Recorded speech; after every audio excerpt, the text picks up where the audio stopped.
Hello, dear students. Welcome to Nidhi Science Academy. What we have studied earlier in photosynthesis in higher plants, C3 pathway and C4 pathway.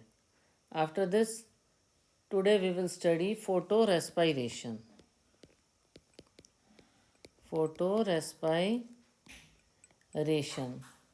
तो एक और process है जो कि difference बताता है हमें C3 और C4 प्लांट्स के बीच में. हमें और क्लियर हो जाता है कि क्या डिफरेंस है C3 और C4 प्लांट्स के. तो फोटो रेस्पिरेशन को समझने के लिए हमें पहला स्टेप जो है केल्विन पाथवे. केल्विन पाथवे का क्या स्टेप था? केल्विन पाथवे का स्टेप था CO2 फिक्सेशन स्टेप. ओके, इसमें क्या होता है, RUBP कंबाइन होती है राइबुलोस बाईफॉस्फेट, कंबाइन होता है कार्बन डाइऑक्साइड से. और एंजाइम कौन सा होता है? रुबिस्को. रुबिस्को कौन सा? राइबुलोस बाईफॉस्फेट कार्बोक्सिलेस ऑक्सीजनेस. तो जो रुबिस्को की प्रेजेंस में क्या होता है, फॉर्म हो जाते हैं in the presence of carbon dioxide 2 molecules of 3 PGA. Okay, तो ये हमने पहले पढ़ा भी था, जो कि केल्विन पाथवे में रिएक्शन में RUBP कंबाइंड होता है कैटेलाइज्ड बाय रुबिस्को. रुबिस्को क्या है? मोस्ट अबंडेंट एंजाइम है वर्ड के अंदर, क्योंकि इसकी एक्टिव साइट दोनों बाइंड कर लेती है. CO2 को भी बाइंड कर लेती है और O2 को भी बाइंड कर लेती है. पर ज़्यादा एफिनिटी किसके लिए है इसकी बाइंड करने की? CO2 को. अगर CO2 carbon dioxide oxygen equal है तो रुबिस्को जो एंजाइम है वो कार्बन डाइऑक्साइड को ज़्यादा बाइंड करेगा. तो कंसंट्रेशन ऑक्सीजन और कार्बन डाइऑक्साइड का जो है वो डिटरमाइन करता है कि एंजाइम किसको बाइंड करेगा. कार्बन डाइऑक्साइड को ज़्यादा बाइंड करता है. तो आपको अब जैसे C3 प्लांट्स हैं तो कुछ ऑक्सीजन बाइंड हो जाएगी रुबिस्को से, तो CO2 फिक्सेशन क्या होगा? डिक्रीज हो जाएगा. CO2 फिक्सेशन क्या होगा? डिक्रीज हो जाएगा. तो RUBP instead of being converted to 2 molecules और PGA उसकी जगह ऑक्सीजन के साथ बाइंड हो जाएगी और 1 मॉलिक्यूल बनाएगी फॉस्फोग्लिसरेट का. कई बार क्या होता है C3 प्लांट्स में, इन C3 plant oxygen binds with Rubisco enzyme. Okay, तो क्या होगा, उसको बाइंड करेगी तो CO2 की जो फिक्सेशन है, CO2 की फिक्सेशन डिक्रीज हो जाएगी. ओके, CO2 की फिक्सेशन है वो डिक्रीज हो जाएगी. तो 2 मॉलिक्यूल ऑफ PH की जगह ऑक्सीजन को बाइंड करेगा और क्या फॉर्म बन जाएगा ऑक्सीजन को बाइंड करने से? 1 molecule of phosphoglycerate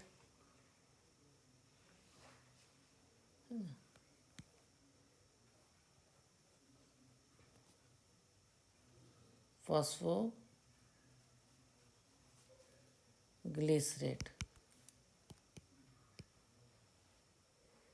1 molecule of phosphoglycerate and 2 carbon phosphoglycolate. तो इनर पाथवे, कौन से पाथवे पे? इनर पाथवे कौन सा है?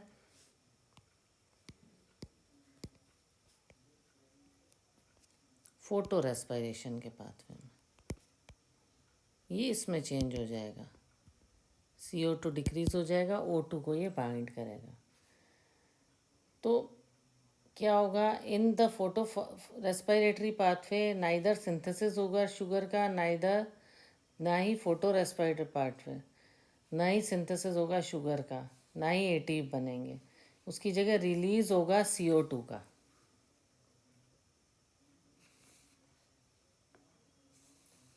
अब फोटो रेस्पिरेटरी पाथवे में क्या होगा, अब आगे देखो फोटो रेस्पिरेटरी पाथवे में क्या होगा।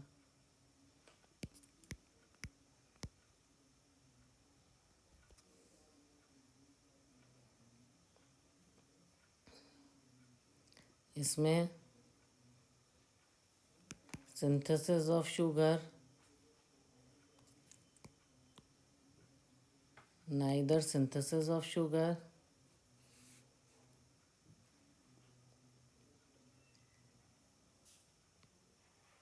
नॉट सिंथेसिस ऑफ ATP, दोनों चीज़ें नहीं होंगी फोटो रेस्पिरेटरी में। उसकी जगह क्या होगा, results in release of carbon dioxide with utilization of ATP के प्रेजेंस में कार्बन डाइऑक्साइड का रिलीज होगा।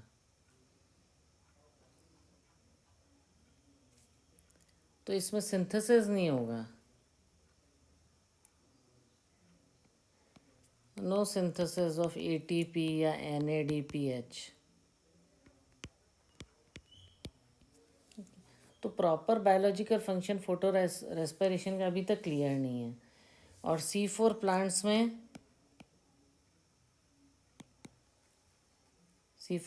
में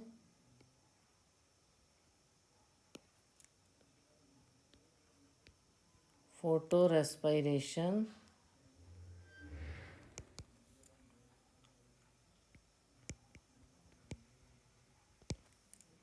does not occur, photo respiration होता ही नहीं है। क्यों? क्योंकि देयर मैकेनिज्म होता है जिसमें क्या होता है, इंक्रीज हो जाता है, increased concentration of carbon dioxide at enzyme site, concentration increase हो जाता है। तो क्या होता है, ये जब होता है, जब C4 एसिड जो मीजोफिल से होता है वो ब्रोक डाउन हो जाता है बंडल शीथ में रिलीज करने के लिए CO2। इस कारण क्या होता है, इंट्रासेलुलर कंसंट्रेशन का CO2 का इंक्रीज हो जाता है। तो इसकी जगह रिबिस्को फंक्शन एज कार्बोक्सिलाइज और मिनिमाइजिंग द ऑक्सीजनेस एक्टिविटी। रिबिस्को क्या करता है, मिनिमाइज कर देता है ऑक्सीजनेस की एक्टिविटी को। और आपको पता ही है, जैसे C4 प्लांट्स जो होते हैं उसमें फोटो रेस्पिरेशन नहीं होता है, कंसंट्रेशन इंक्रीज हो जाता है। और रिबिस्को फंक्शन एज, और इसके अंदर क्या होता है, रिबिस्को जो है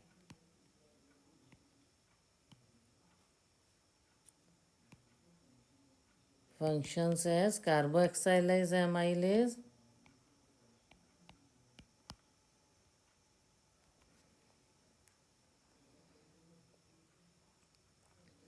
और ये क्या करता है, मिनिमाइज कर देता है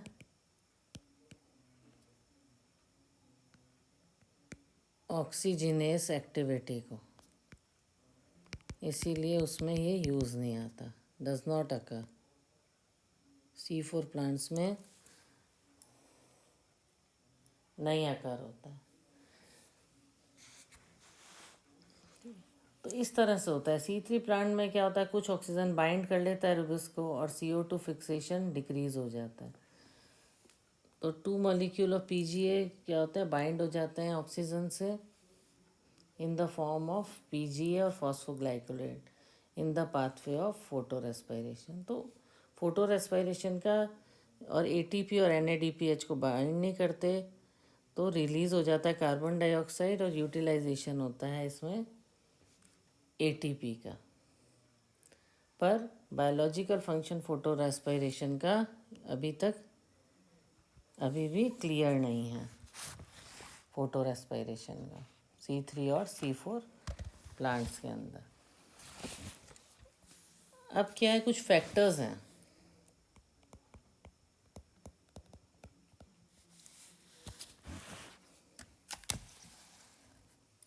factors affecting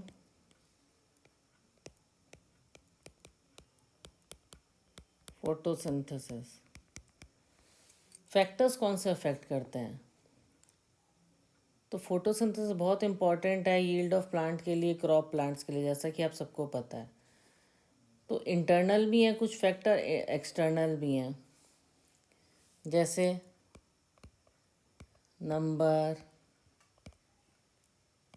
size, excuse me,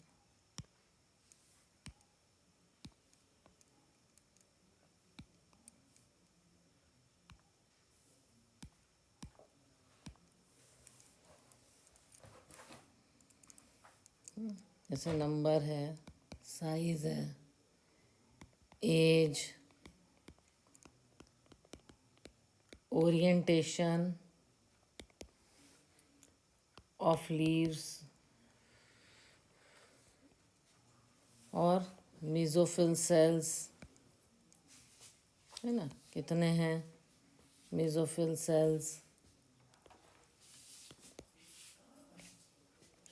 chloroplast, और इंटरनल कार्बन डाइऑक्साइड का कंसंट्रेशन कितना है, फिर अमाउंट ऑफ क्लोरोफिल। तो जो इंटरनल फैक्टर है वो किस पे डिपेंडेंट है? Genetic pre disposition and growth of plant पे डिपेंड करते हैं इंटरनल फैक्टर्स। जो इंटरनल फैक्टर हैं वो किस पे डिपेंड करते हैं? जीन्स पे डिपेंड करते हैं, जेनेटिक डिस्पोजिशन पे डिपेंड करते हैं। Genetic, it depends upon genetic disposition.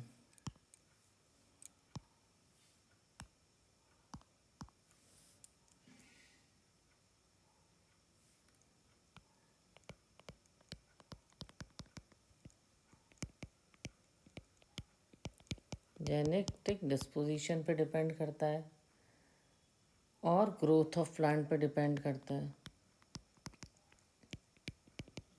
ना, इंटरनल और एक्सटर्नल फैक्टर। इंटरनल भी फैक्टर्स हैं और कुछ एक्सटर्नल भी फैक्टर्स हैं। ओके, तो एक्सटर्नल फैक्टर्स क्या मेनली इंक्लूड करेगा? एक्सटर्नल फैक्टर में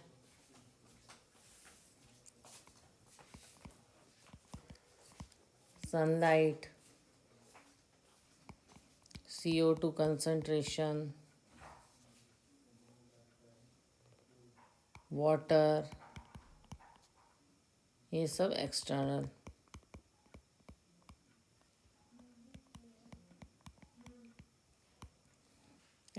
फैक्टर्स में आ जाएगा।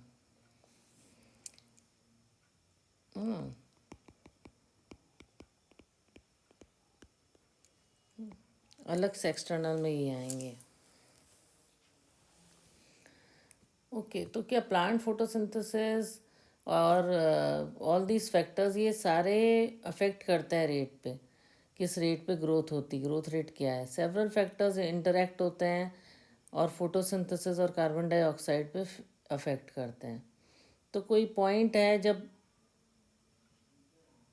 at any point the rate will be determined by the factor available at suboptimal level. तो when several factors affect any biochemical process, तो ब्लैकमैन्स ने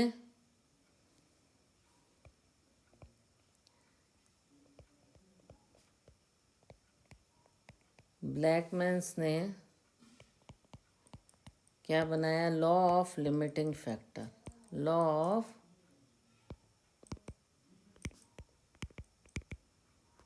ऑफ लिमिटिंग फैक्टर्स बनाया।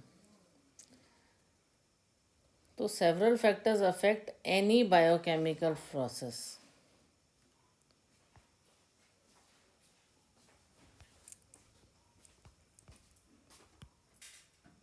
When several factors affect any biochemical process, है ना, कई factor affect करते हैं तो पर उनकी क्या लिमिट है, कम है, ज़्यादा है, कितने चाहिए।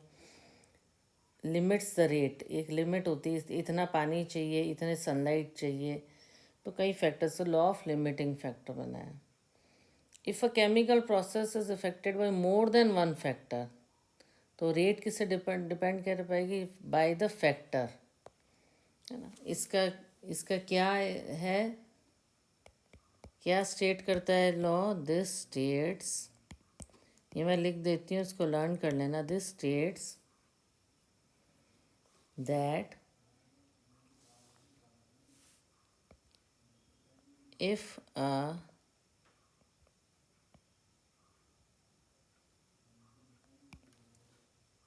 केमिकल प्रोसेस, कोई भी केमिकल प्रोसेस है, इज अफेक्टेड बाय, किससे अफेक्टेड है? बाय, एक फैक्टर से ज़्यादा उसे अफेक्ट करते हैं, बाय मोर देन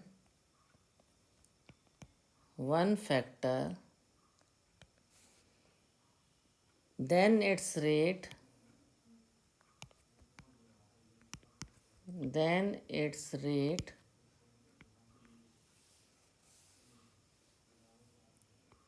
किससे डिटरमाइन करेगी? Will be determined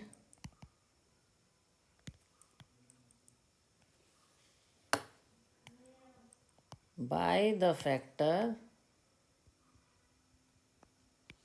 which is nearest to its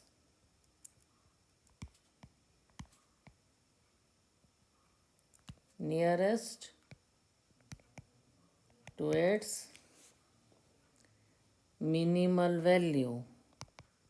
minimal value के जो नियरेस्ट है उससे रेट पता पड़ेगी। इट्स द फैक्टर जो कि डायरेक्टली अफेक्ट करेगा, ये वो फैक्टर होगा जो कि मिनिमल वैल्यू होगी, नियरेस्ट होगा, और विच directly factor which directly affects the, मतलब वो फैक्टर होगा जिसको हटाने से, उसकी क्वांटिटी कम या ज़्यादा करने से डायरेक्ट अफेक्ट होगा। If the quantity is change, अगर हमने उसकी क्वांटिटी, वो मिनिमम फैक्टर जिसकी थोड़ी सी भी क्वांटिटी हटाने से प्रोसेस पे अफेक्ट करेगा, उसको कहते हैं लॉ ऑफ लिमिटिंग फैक्टर। जैसे presence of green leaf and optimal light, carbon dioxide condition, the plant may not photosynthesise. क्यों नहीं सिंथेसाइज करेगा? अगर टेम्परेचर लो है तो हमें क्या चाहिए? लीफ को एक ऑप्टिमल टेम्परेचर चाहिए, है ना। फॉर एग्जांपल सब चीज़ें ऑप्टिमल टेम्परेचर नहीं है।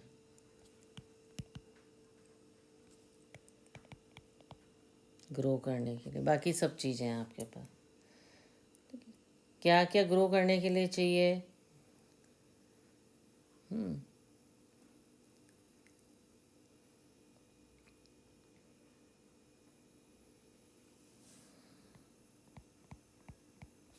ग्रीन लीफ है, प्लस लाइट है, प्लस CO2 है ना। फिर भी फोटोसिंथेसिस नहीं हो पा रहा, तो एक छोटा सा फैक्टर है पर बहुत ज़रूरी है, वो है टेम्परेचर। टेम्परेचर अगर सिंथेसिस, टेम्परेचर अगर लिमिटिंग फैक्टर है, टेम्परेचर अगर लो नहीं है तो ग्रो नहीं कर पाएगी। तो हम लाइट को ही ले लेते हैं सबसे पहले। Light quality, light intensity and duration of. Light में भी क्या क्या क्या है? लाइट की क्वालिटी, किस क्वालिटी की लाइट है, वो कितनी इंटेंस है, हल्की है कि तेज है रोशनी, और ड्यूरेशन ऑफ एक्सपोजर, कितने टाइम एक्सपोजर हुआ लाइट का, इस पे डिपेंड करता है। तो लीनियर रिलेशनशिप है इंसिडेंट लाइट और carbon dioxide. Carbon dioxide fixation rate at low light intensities. Higher light intensities में क्या होता है? Rate does not show further increase नहीं होता हायर लाइट इंटेंसिटीज में। लाइट सेचुरेशन अकर हो जाता है एट 10% ऑफ फुल सनलाइट होती है जब, तो लाइट सेचुरेशन हो जाता है, उससे ज़्यादा लाइट नहीं चाहिए होती।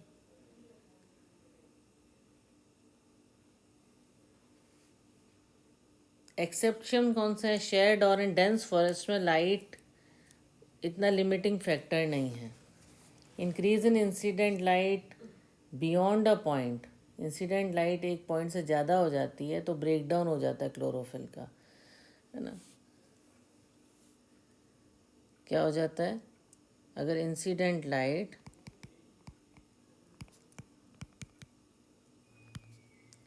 इंक्रीजेस बियॉन्ड अ पॉइंट तो क्या हो जाता है?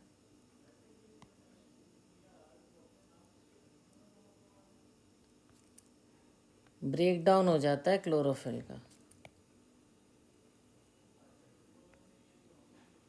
और there is decrease in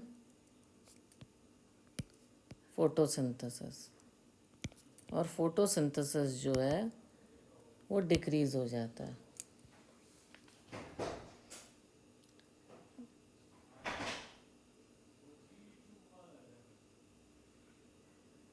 linear relationship है इंसिडेंट लाइट और कार्बन डाइऑक्साइड फिक्सेशन।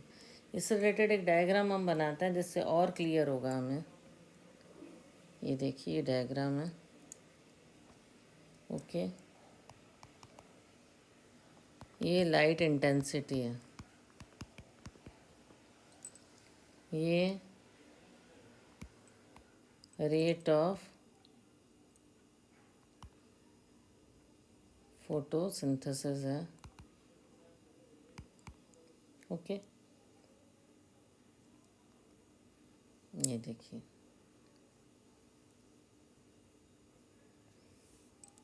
जैसे जैसे लाइट इंक्रीज हुई, फोटोसिंथेसिस इंक्रीज हुआ, उसके बाद क्या आ गया? ये एक सेचुरेशन पॉइंट आ गया, उससे ज़्यादा नहीं चाहिए।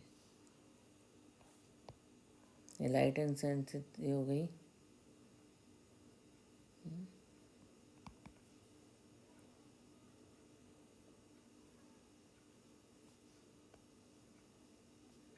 ओके, और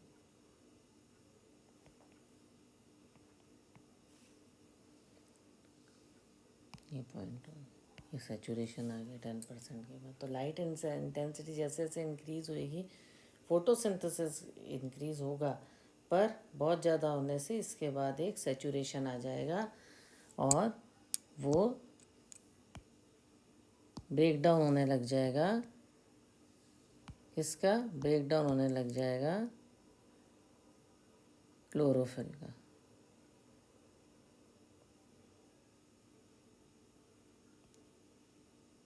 ओके, तो इस तरह से लाइट इंटेंसिटीज़ जो हैं और कार्बन डाइऑक्साइड इंसिडेंट लाइट और कार्बन डाइऑक्साइड फिक्सेशन और जो है वो एक लीनियर रिलेशनशिप में। अब है carbon dioxide concentration. Carbon dioxide major limiting factor है। है ना, मेजर लिमिटिंग फैक्टर इन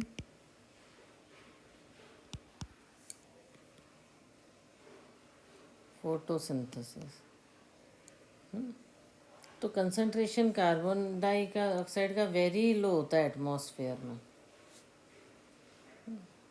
एटमॉस्फेयर में कार्बन डाइऑक्साइड कंसंट्रेशन कितना होता है?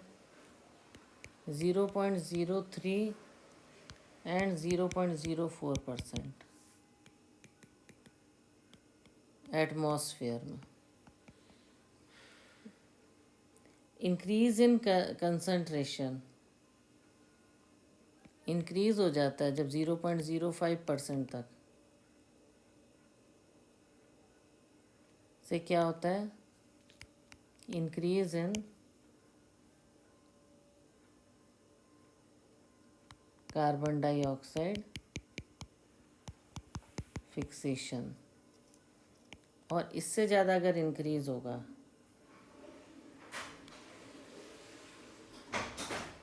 बियॉन्ड दिस, तो इसमें डैमेजिंग इफेक्ट आता है ना। Beyond this there are damaging effect. तो C3 और C4 प्लांट रिस्पॉन्ड डिफरेंटली करता है CO2 कंसंट्रेशन पे। लो लाइट कंडीशंस पे neither group respond to high carbon dioxide condition. High light incentives पे C3 और C4 प्लांट्स में इंक्रीज रेट ऑफ फोटोसिंथेसिस होता है। ये देखो, हाई लाइट इंसेंटिव्स होती हैं जब हाई लाइट इंटेंसिटीज में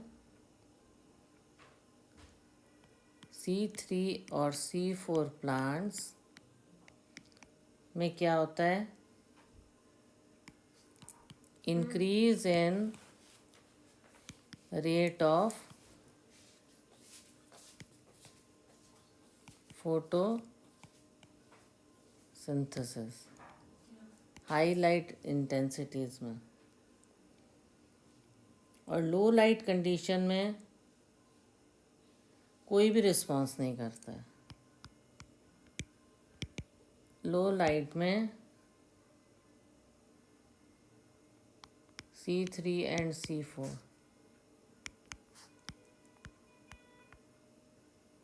नो रिस्पॉन्स।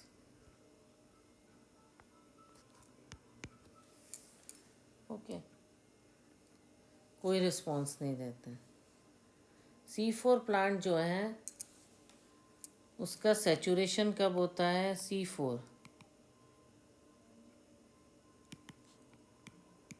C4 प्लांट्स का सैचुरेशन हो जाता है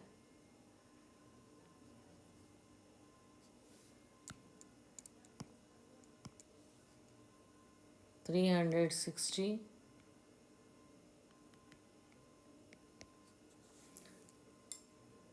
जबकि C3 रिस्पॉन्स करता है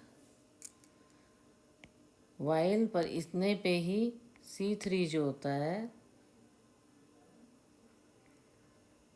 रिस्पॉन्स।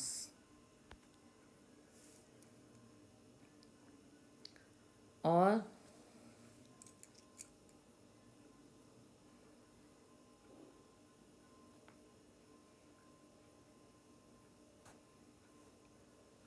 तो ये CO2 लेवल जो है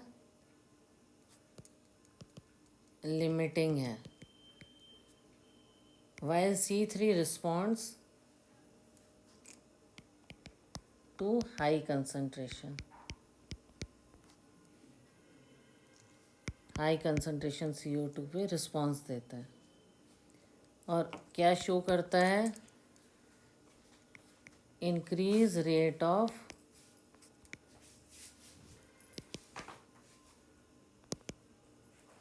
फोटोसिंथेसिस। इंक्रीज रेट शो करता है फोटोसिंथेसिस की। ओके, और इससे क्या शो करता है? Higher productivity. Higher productivity show करता है। और इसको ग्रीन हाउस क्रॉप में यूज़ किया जाता है. It is used in green house crops, जैसे टमाटोज, बेल पेपर में यूज़ किया जाता है.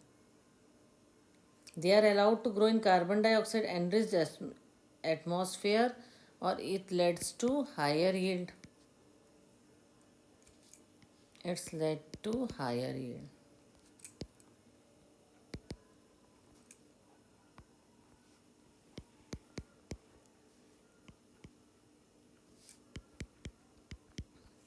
ओके. अब नेक्स्ट फैक्टर आता है टेम्परेचर. टेम्परेचर में होता है डार्क रिएक्शन क्या एंजाइमेटिक होते हैं और टेम्परेचर कंट्रोल होता है. तो लाइट रिएक्शन भी टेम्परेचर सेंसिटिव होते हैं. Sensitive there affected to much lesser extent में ही होते हैं, पर डार्क रिएक्शन ज़्यादा अफेक्ट करते हैं टेम्परेचर से. तो C4 प्लांट्स जो है, C4 प्लांट्स जो हैं have a much lower temperature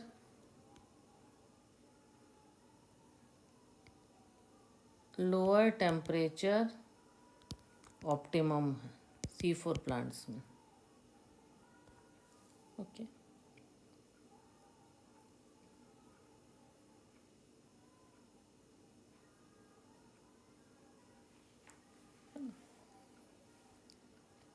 और C4 में C4 प्लांट्स जो है रिस्पॉन्ड करते हैं higher temperature. They respond to higher temperature. और C3 है वह much lower temperature optimum. C4 plants जो होते हैं वो हायर टेम्परेचर पे रिस्पॉन्ड करते हैं, और इसमें they respond at much lower temperature optimum. तो टेम्परेचर ऑप्टिमम है फोटोसिंथेसिस का अलग अलग प्लांट के लिए. Depend on the habitat they are adapted to. कैसे हैबिटेट में ट्रॉपिकल प्लांट्स में हायर टेम्परेचर ऑप्टिमम होता है ना. ट्रॉपिकल प्लांट्स में हाई टेम्परेचर होता है ऑप्टिमम, है ना.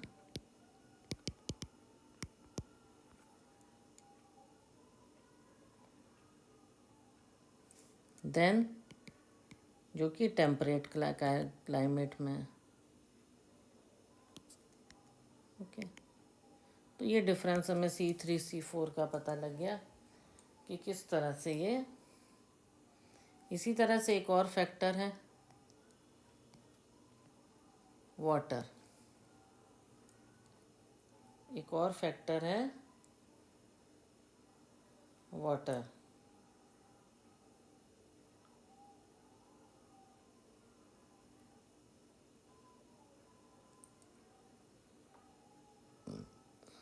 वाटर जो है वन ऑफ द रिएक्टेंट्स है लाइट रिएक्शन में.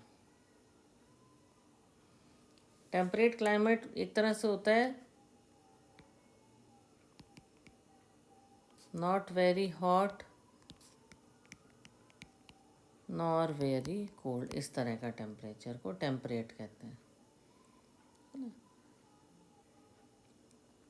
है ना. टेम्परेट क्लाइमेट्स में क्या होता है इन्वायरमेंट्स जहाँ पे मॉडरेट रेनफॉल होता है ना. Warm summers, cool to cold winters, not very hot nor very cold. तो इस तरह से हमें उसमें क्या होता है हाई टेम्परेचर नहीं होता है. हाई टेम्परेचर हमें ट्रॉपिकल प्लांट्स में चाहिए होता है.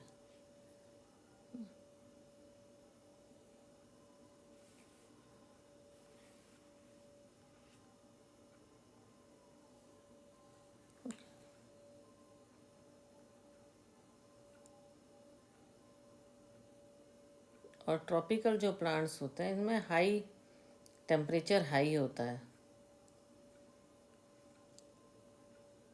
हॉट एंड ह्यूमिड जोन होता है, हॉट एंड ह्यूमिड होता है ट्रॉपिक। ठीक है, तो इनका ऑप्टिमम हाई टेम्परेचर रहेगा और ट्रॉपिकल में और टेम्परेट में ज़्यादा नहीं रहेगा टेम्परेचर। अब वाटर क्या है? वाटर क्या है? ये है, it is one of the reactant in the light reaction. ये लाइट रिएक्शन का एक रिएक्टेंट है। तो ये इफ़ेक्ट करता है, द वाटर इफ़ेक्ट करता है प्लांट को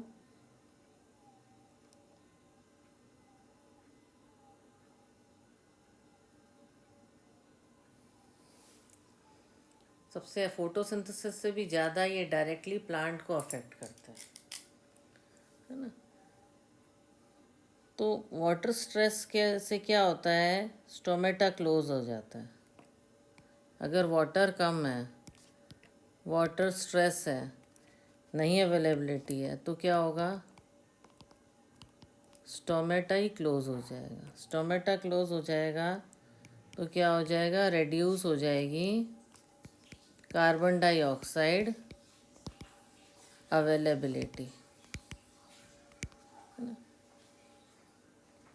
तो डायरेक्टली तो क्या होगा? सरफेस एरिया, तो कार्बन डाइऑक्साइड कम अवेलेबल होगी। तो वाटर स्ट्रेस से क्या होता है? लीव सूख जाती हैं, सरफेस एरिया रिड्यूस हो जाता है।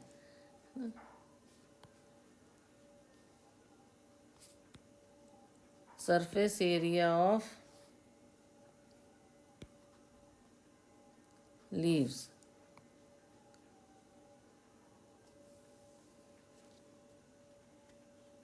रिड्यूस हो जाती है। और क्या रिड्यूस हो जाता है?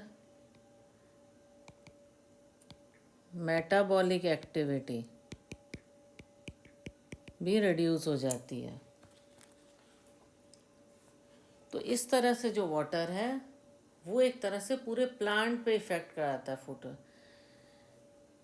फोटोसिंथेसिस से ज़्यादा पूरे प्लांट पे इफेक्ट कराता है। It affects the plant, affects the plant. Water stress से स्टोमेटा क्लोज हो गया, कार्बन डाइऑक्साइड अवेलेबिलिटी रिड्यूस होगी, रिड्यूस सरफेस एरिया लीव का रिड्यूस हो गया, मेटाबॉलिक एक्टिविटी रिड्यूस हो गई, और जो है लीव्स ना सूख जाती हैं पानी के बिना। पानी पूरे एज अ होल जो वाटर है बहुत ज़्यादा अफेक्ट डालता है प्लांट के ऊपर।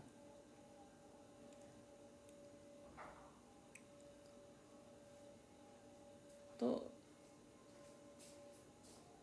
विल्ट हो जाती हैं, वीक हो जाती हैं जो लीव्स हैं।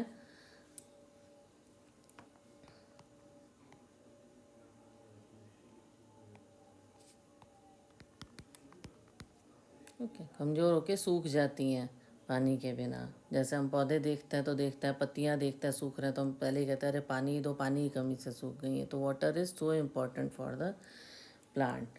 तो अभी हमने आज क्या क्या पढ़ा? हमने पढ़ना पड़ा इसमें कौन कौन से फैक्टर हैं, फोटो रेस्पिरेशन क्या होता है, और फैक्टर्स जो अफेक्ट करते हैं फोटोसिंथेसिस में। Mainly law of limiting factor पढ़ा जो कि ब्लैकमैन ने दिया। लाइट, उसमें कौन कौन से फैक्टर अफेक्ट करते हैं? लाइट अफेक्ट करती है, कार्बन डाइऑक्साइड कंसंट्रेशन अफेक्ट करता है, टेम्परेचर अफेक्ट करता है, वाटर अफेक्ट करता है। तो आई होप आपको ये बहुत अच्छे से समझ आ गए होंगे जो फैक्टर्स अफेक्ट करते हैं। इसको आप अच्छे से दोबारा से समझना और दोबारा रिवाइज करना। और आपको मेरा ये पढ़ाना पसंद आ रहा है तो आप चैनल को लाइक करें, शेयर करें, सब्सक्राइब करें। Okay, thank you.